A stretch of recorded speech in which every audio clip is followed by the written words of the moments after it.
Welcome to the January 14th meeting of the Metroplex Board of Directors. Happy to see everyone tonight. Uh, Off to a good start of the new year. The first item of business tonight is the approval of the minutes of the December 17th meeting. May I have a motion? So moved. Second by Brad. Motion by Karen. Any discussion on the minutes? Seeing none, all those in favor say aye. Aye. Treasurer's report. So we don't have the final numbers. I know Tanya's been working on the final sales tax numbers for the year end, which I'm assuming we'll have in the next 30 days or so. But total income through December is 11,977,581.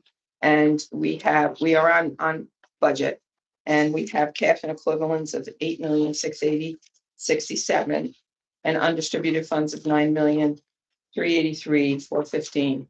The pre-development budget has an available balance of 52,074. So we're in really good shape, and I want and Tanya being so good at this. We need a motion and second, correct? Correct. Yep. We need a motion and second. Bob, second. Todd, thank you. We did get some indication that the fourth quarter numbers are going to be very, very good. Prior to, the first 3 quarters, these numbers are volatile for Schenectady.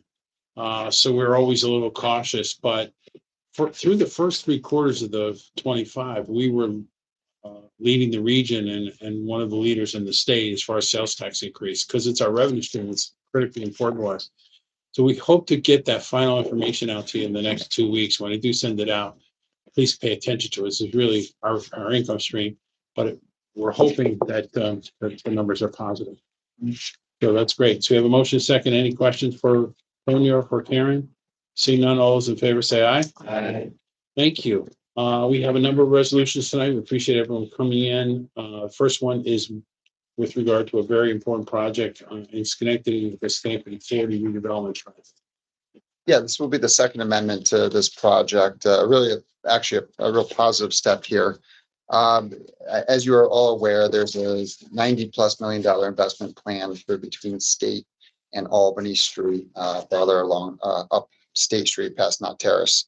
That has been delayed primarily due to some legal challenges from some of the city's fantastic work to do code enforcement and get rid of blighted properties. While the transfer of the property has been delayed, the city made the determination on some of these properties that they were unsafe and needed to come down and move forward with doing emergency demolitions, which is really good for the community to remove blight. Last thing you want to see are these zombie properties that are stuck in some kind of litigation or foreclosure that just serve as symbols of blight, but really unsafe areas for everybody. So the city moved forward with some of the demolition we were originally planning on the development team doing. Because of that, what we're doing is we're seeking your approval to take some of the funds that we've allocated, $300,000 towards the demolition abatement, and provide it to the city to allow them to use it for their emergency demolition expenses.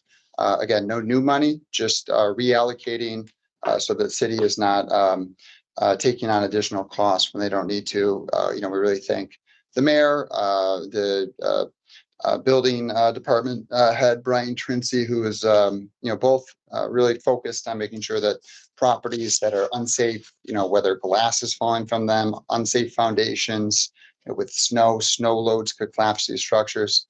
If they're determined to be unsafe, they have the ability to do this, and happy to see those properties come down. Any motion on this? Oh, Karen, seconded by Doc.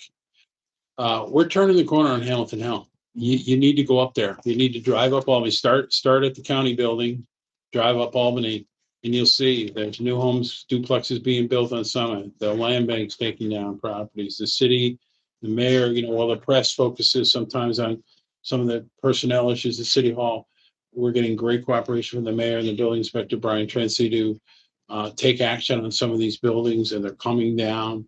And as David said, initially the developer was going to do that. This has been held up by this legal action by this landlord. So the city has interceded. So we're going to, properly so give the demolition funding to the city versus the developer, because the developer's not doing it anymore. But there was an announcement the last couple of days that a former church up there is going to be made into apartments.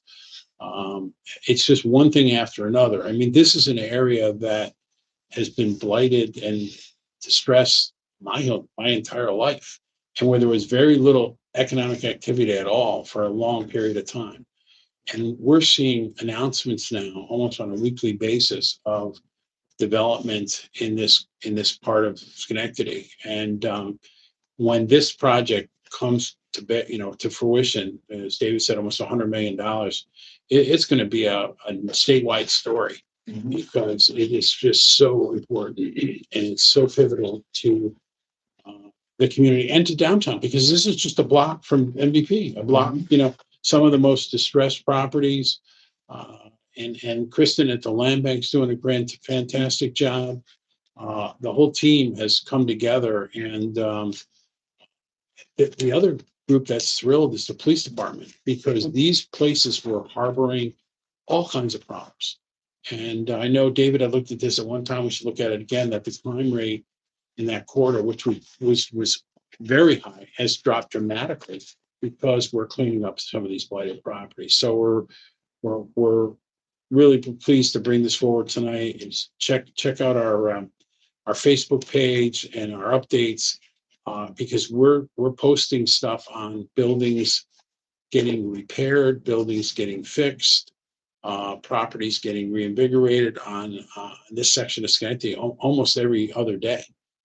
It's really something that we really have a focused effort underway here, and we're very proud of it. So taking these buildings down, is this going to expedite the project? Is it going to get it back on track, or is this? Yes, at the end, though, we're still going to have to clear title. And again, we're hoping that the courts, this landlord, in an attempt to hold on to his horrific track record of mismanagement of these properties, has lost every legal action that he's filed. The last one, we hope, was a civil rights case that he filed in federal court, and we're told to expect some ruling in February on that. But he has single-handedly held up, this major development project, and we're hoping that the courts see through that and put this to rest finally, and give us a clear path to develop the site. But in the meantime, some of these, there's no other word for it, notorious buildings that are coming down, and the community's better for it. And now that is inciting and bringing about other investments, people coming forward and building homes and fixing properties in that neighborhood. So it's really exciting. We definitely want to see the project expedited, but this action in particular was, the building supervisor made the determination these were unsafe. And so by doing that, so I don't want to make sure we're not putting the two together. Just for the record, I want to make sure. No, that's very important. Thank you. That buildings, the buildings are now gone. So what claim does he have? He's, that's kind of my. It's just a safety issue. And as David said, the building inspector, some of these structures, fire damage, break-ins. I mean, and they were his properties. This is his management. I can't believe they were up. I mean, some of them looked like they were going to fall down. Yeah, but glass was breaking. There's two now that I know have been notified where the front of the structure has burnt out. So it really is a life safety issue that needs to be addressed. You if you remember at the meeting, we can send it around again, the video we made of all those properties. And it's most of those, I guess we have two, there was only one or two of those left. Yeah. Because we've been able to work with the city. And the city's just done a great job. So, Doc, did you want to mention anything on that? Or I was just saying that I'm just excited about the potential there for Albany Street. Yeah. I think it's like dropping a positive bomb on the city. I think Hampton Hills is really going to have a lot of positive development because of this. Yeah, thank you. Okay. So we have a motion and a second. Any further discussion? All those in favor say aye. Aye. Any opposed? Thank you. A great program. They were just here in the office, the ambassadors, and David, can you give us anything? Yeah, Mike Scotia and Carnia McGuire, who was at the DSIC, is now helping Mike over at the City Mission for the ambassador program. They were here today. We talk about every quarter or so, get kind of the lay of the land of what the ambassadors are seeing as they're out helping folks who are coming to the community, wanting to be, just being pleasant downtown. And, as we're talking about a block away from downtown, having this blight and what it means for safety and everything. By removing blight, you're removing areas where some of the worst behavior can happen. Downtown, we're not just telling these people we're removing your area, but we're also with the ambassadors saying, hey, we're here to help. We want to see your life get back on track, and that the ambassadors have been the front line for that. Being out there right now, we have one station on J Street every night, just making sure that everyone feels safe. If there's anybody who's panhandling or anything else, they just make sure that they know, hey, you're supported. There's meals here at the city mission. Let's help get your life back on track. And that's been seen as a real positive influence for communication and organization of services downtown. So from the beginning of the ambassadors, Metroplex has supported it. We support it with $54,000 annually last year. We'd like to continue that same support. We help in not only with the uniforms and daily activity, but there are a series of local businesses that are also supportive of the program. MVP Healthcare has for years. Whiteman, Osman, Hanna, BST, who has done our audit work, Marshall and Sterling, all to help people who are coming to Proctor's or the downtown environment in general. 80% of people who have been in the ambassador program have transitioned to work, which is fantastic. What the city mission does for our downtown community can't be matched anywhere else, and hope to have your support continuing the program in 2026. Need a motion? Awesome. Karen, second? Yeah. Thank you. They do a great job. You read in the paper, Albany's trying to get one started. Saratoga's done some of this. Nobody matches what we've been able to do. It's something we get inquiries from all over the country about the ambassador program. We're blessed to have them. And, we were able to flex and adjust. There have been a lot of good movies coming out lately. The new Avatar movie was out. So we said, hey, go, let's pay special attention when, the movie theater lights out. Let's make sure that, there's eyes and ears on the street, and they're great about that. New, Proctor's has Spamalot. Proctor's has a big show. We want to make sure we have boots on the ground and people there to welcome folks to the city and make everyone feel good and safe. And they do a great job. Yeah, they're in our parking garage a few times a week too, just to make sure that there's no behavior that we wouldn't want to have visitors see. And then if there are people who are trying to sleep there, they help them get out and get into a better place for their lives. So it's a very good program. Any other discussion? I just want to quickly say about a decade ago, I had a band member who actually lived there in Michigan. And he had invited me to one of their graduation programs. And I was very impressed with how they really tried to build these folks up and give them really positive incentives to really stay on the straight and narrow. Yeah. So I definitely think we should do everything we can to support this. That's great. Thanks. Brag about that program all the time. Yeah. From shelter, transitional housing. We were talking about some of the new home housing opportunities, home ownership opportunities on Summit and Hamilton Hill. And, they're really connecting people with resources. It's terrific. All right, we have a motion and second discussion. All those in favor say aye. Aye. Any opposed? Next, we go to a project involving a potential state agency moving to Schenectady County, something that we're very interested in supporting. Ask David to summarize, and I'll probably make a few comments as well. Yeah, we're very happy to have as much state employment as we do in downtown Schenectady. We have the Workers' Compensation Board, which was originally a Department of Transportation, Lottery and Gaming, which just moved farther down the street on Broadway. Obviously, the Justice Center, DEC in Rotterdam. It is a huge employer for our county. Every time, Ray will talk about this, anytime there's an opportunity to fill space, with Ray's leadership, we have the best team to go out there and try to win these opportunities. There's 7,000 square feet of vacant space at the harbor. I know there's a unique opportunity for a state agency. We're been asked to help make the deal as competitive as possible by offering a sales tax exemption for the owners of the property and affiliated entity of the Gillespie Group to fit up the space. It's a $1.5 million investment in tenant fit up. And we'd be looking to support that type 2 action for seeker as it's fitting up existing space. Anything else? Yeah. So A couple of comments. I neglected in my list in the memo, I feel bad about this. I neglected to mention the tax department over at Macy's. We Yeah. were very involved, and that's a huge, it's a 100,000 square foot building, there are 800 or 900 jobs, and it's a great way to get into the state workforce is to go to work at tax, and they flex employment up during tax season. We also have the ODHEC campus in Niskayuna, which is a major back office operation for the Office of People with Developmental Disabilities. As David said, the lottery, DEC, the Justice Center. When DOT left, we jumped right on it and backfilled it with the headquarters of state workers comp. So it's an important, and then we have all the state workers who live in Schenectady and commute to other places for jobs at SUNY, at wherever. So it's a very important employer. And as David said, when an opportunity arises and we spot an opportunity, we go after it aggressively. We're currently pursuing an agency that is not in the county at this time. It's an agency that is looking seriously at this space at the harbor next to the Costumer. It's great space with great parking. We believe we're in a very competitive situation.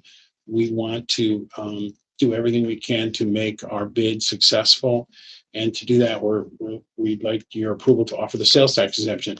The logic on the sales tax exemptions is if we offer it and we win, but if we don't do this, there's no sales tax paid anyway. Yeah. Nothing happens, right? So we're saying we're taking a proactive measure to exempt sales tax to win a deal, and that deal will bring people and jobs. This particular agency, we're not at liberty to discuss details, but it's going to be an agency that contributes in a very meaningful way to our economic development efforts in the county and in the city.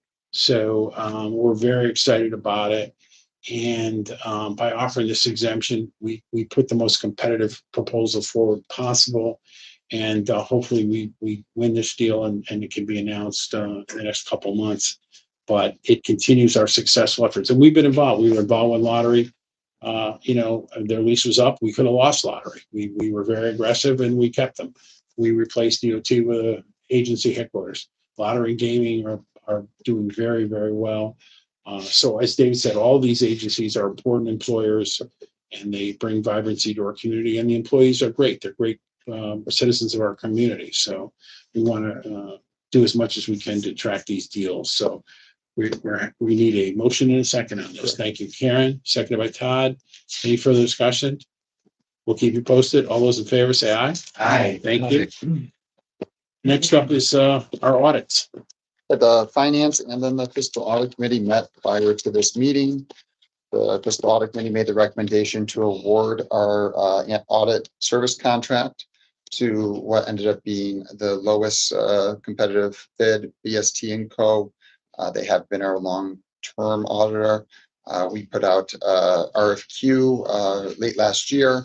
We received three responses overall. And again, BST was not only the lowest cost, but we've been very happy with their service. So that's it. Thank our finance team, headed by Tonya, and the finance committee for their work on this. Need a motion in a second. So moved. Karen, second by Brad. All those in favor say aye. Aye. Great. Public comment. I don't see anyone. Let me just make one comment. Kristen isn't here, but wanted to note one activity of the land bank that the governor commented on yesterday during the State of the State message. A little while ago, the state picked 3 communities to do it. We all know housing is just a major issue. Just nationally, affordability is the issue, and housing affordability has just become such a concern nationwide. And as we've talked about, Metroplex has helped support creation of almost 4,000 new housing units, and our community is growing again, and we are the 4th fastest growing county in the state. And you have to have housing availability if people are going to, your community is going to grow. So the state picked 3 land banks to do a test program involving modular manufactured housing, which has come a long way. It's beautiful, beautiful units. Syracuse, Schenectady, and Essex County.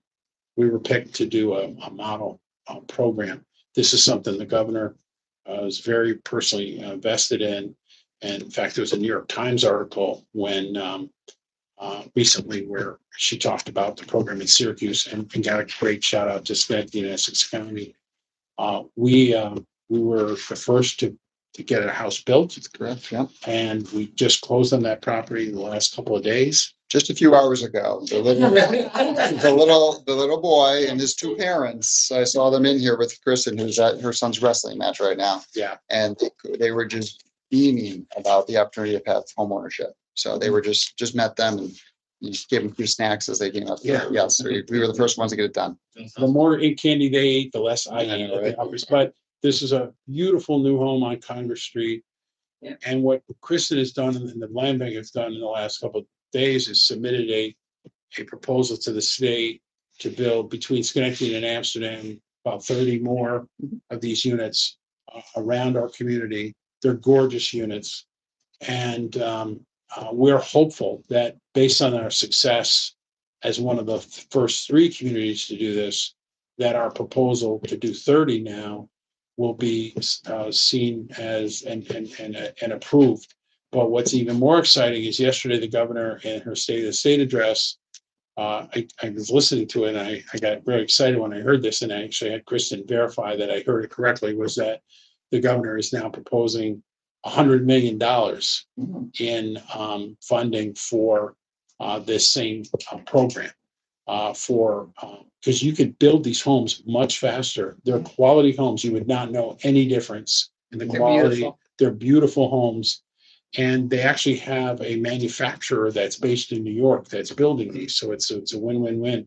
But if that is the case and that gets adopted as part of our budget, we're going to be in very good position to continue to do this. And the 30 that Kristen and the Land Bank want to build are in different sites around the community and lots that are vacant, other things. So it's really, and it was very gratifying to see the family come in and to know that we were first across the finish line to build this housing. So it was a very significant thing. And it shows you get one grant, it leads to another, and we continue to move forward. So very, very excited about that. I'm thankful to the land bank. And of course, David used to run the land bank, did a great job, set up the foundation for our success there. We also did close right on New Year's Eve. We always seem to have a major closing right before either Christmas Eve or New Year's Eve. But our developer partner, Tim Foley, closed on the Masonic Temple building at the corner of State and Erie, and the former Chamber building and the former Rudnick's building. And we are very excited about that project moving forward. Of course, that project was only made possible when the Wedgeway building got done, catty corner across the street. And we have good news to report on that project as well, that in addition to the $20 million, 70 apartments, major restoration of that building, the food co-op picked that for their location, has signed a lease, hired BVL Construction to fit out the space. We had a meeting today with the state just this afternoon. They're thrilled to see the co-op go forward. So we're seeing, continued strong activity downtown and by developers who are investing in our community. So we're excited to move those things forward. Right around the holidays, it always seems we have a big closing. So I want to thank the staff and everyone and all of you for your support, and happy to answer any other questions or get any comments from the board. Our next meeting is going to be February 11th. So please mark your calendar. And no one else has any comments. I'll take a motion to adjourn. So, Second by Todd. Thank you. Have a great night. thank you. Thank you.